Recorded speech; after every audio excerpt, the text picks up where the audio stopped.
ছিল। কোন গোলাম কি পালিয়ে যাচ্ছ তোমার মনিককে না বলে? এমনটা যদি হয় তাহলে গজব আসবে, এটা তারা জানা ছিল। ইউনূস নবীর মনে পড়ে গেছে, আমিও তো সে গোলাম যে গোলাম তার রবের অনুমতি নেই নাই না নিয়ে পালাচ্ছি। ইউনূস আলাইহিস সালাম স্বীকার করলো যে তোমরা যে বলতেছো একজন গোলাম পলাই যাইতেছে, আমি ইউনূস সে গোলাম। সাথে সাথে লোকেরা ফেলে দিল। আল্লাহু আকবার।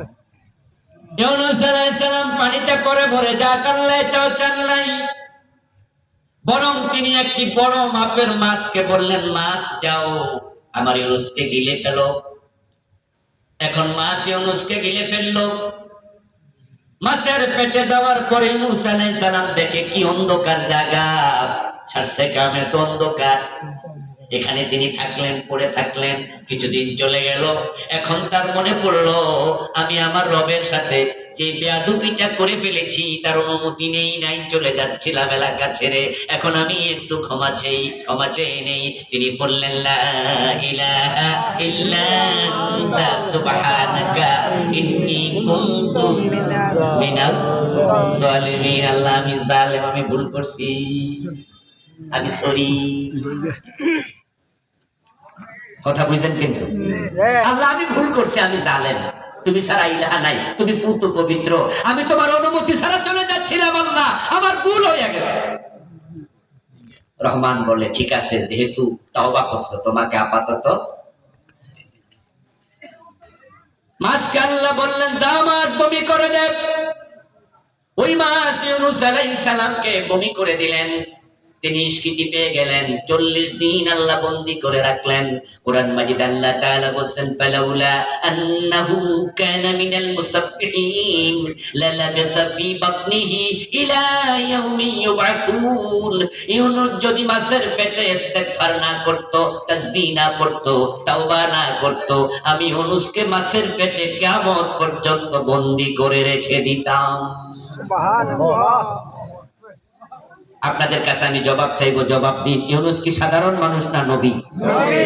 আদম আলাইহিস সালাম সাধারণ মানুষ না নবী? নবী। ভুল করছেন কয়টা? একটা। কিন্তু আল্লাহ তাদেরকেও ছাড় দেন নাই।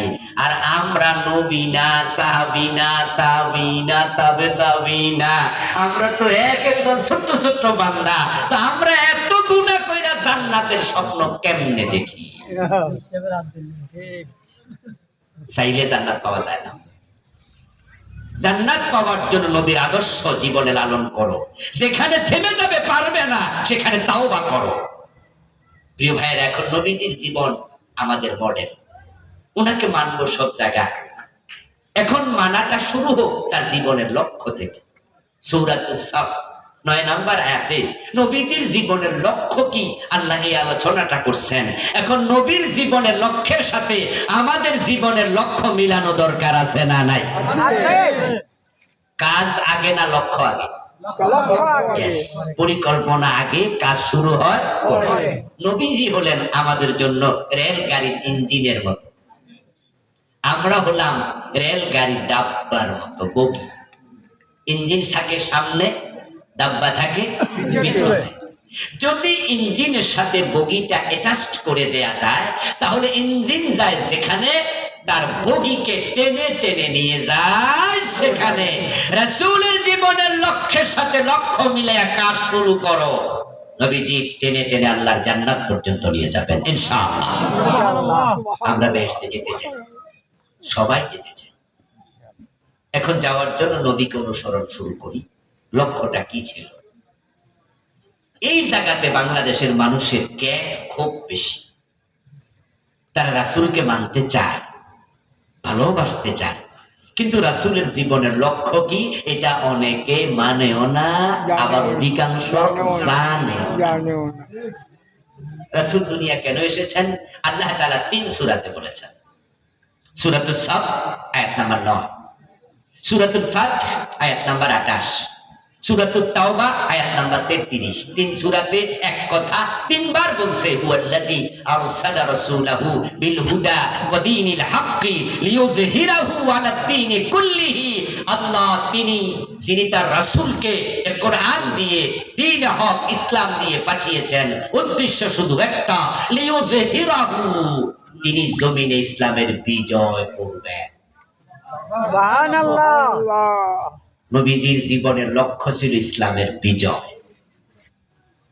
আমি আবার বলছি, আপনারা একটু ভালো করে শুনে কলবে গেঁথে নেন, নবীজির জীবনের লক্ষ্য ইসলামের বিজয়। এবার আমার সাথে বলুন তো, নবীজির জীবনের লক্ষ্য কি? ইসলামের বিজয়। আমি প্রশ্ন করি, আপনারা একটু বুঝলে জবাব দিয়েন। বাংলাদেশে 54 বছর, বাংলাদেশের বয়স তো 54 বছর, ইসলাম কি বিজয়ী না পরাজিত? অথচ উম্মতের সংখ্যা শতকরা কত?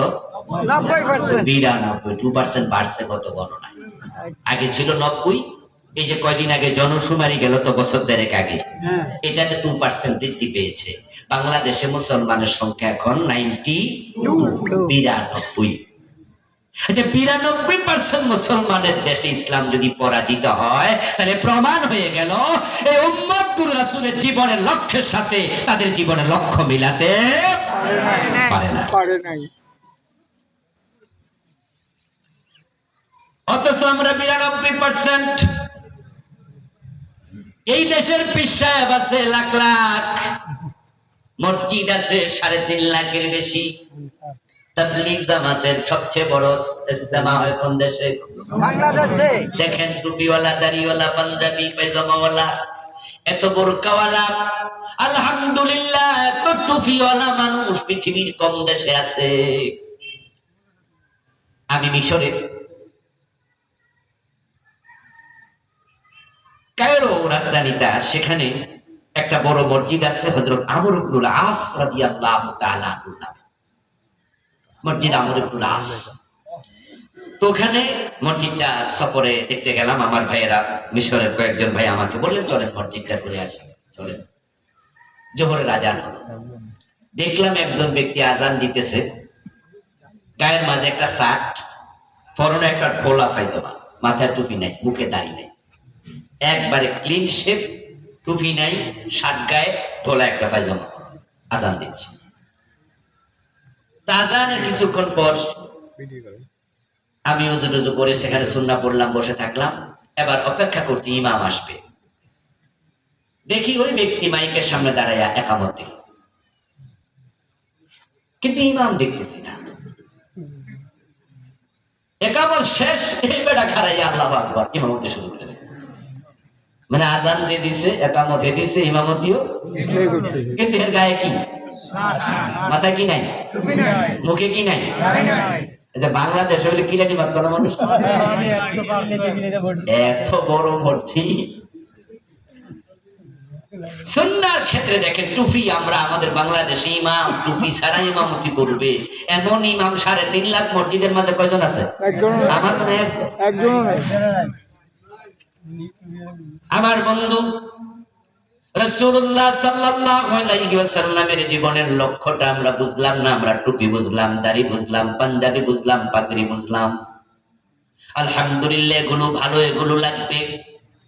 কিন্তু আপনাদের কাছে আমার প্রশ্ন, আমার রাসূলের জীবনের লক্ষ্যের সাথে লক্ষ্য যদি না মিলে, তাহলে টুপি দিয়া কি হবে? লক্ষ্যই তো মিলল না। 3.5 লাখ মসজিদের ইমাম মসজিদে ওয়াজ করে, কিন্তু রাসূলের জীবনের লক্ষ্য কি? এই ওয়াজ করে কম। পীর সাহেব হুজুর ওয়াজ করে মুরিদের কাছে, নামাজ পড়ো, রোজা রাখো, হজ করো, যাকাত দাও, কিন্তু ইসলামের বিজয় করা লাগবে, এই ওয়াজ করে এমন পীর সাহেবের সংখ্যা কম। মসজিদে 3.5 লাখ খতিব জুমার বক্তৃতা দেয়, সব ওয়াজ আছে, দিন বিজয়ের ওয়াজ নাই। মাহফিলের বক্তা যদি 10,000 বক্তা বাংলাদেশে থাকে, দিন বিজয়ের কথা বলে 500-400 নাই।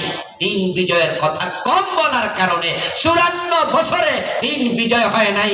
সবাই মিলে যদি আমরা এই ওয়াজ শুরু করি, দিন বিজয় হতে 1 বছরও লাগবে না। আমরা তো 92%। এবং এই ওয়াজ না থাকার কারণে বাংলাদেশে নামাজ আছে, রোজা আছে, হজ আছে, যাকাত আছে, ইসলামের বিজয় নাই। ইসলামের বিজয় না থাকার কারণে আমরা বাস্তব জীবনে সমাজের ক্ষেত্রে, রাষ্ট্রের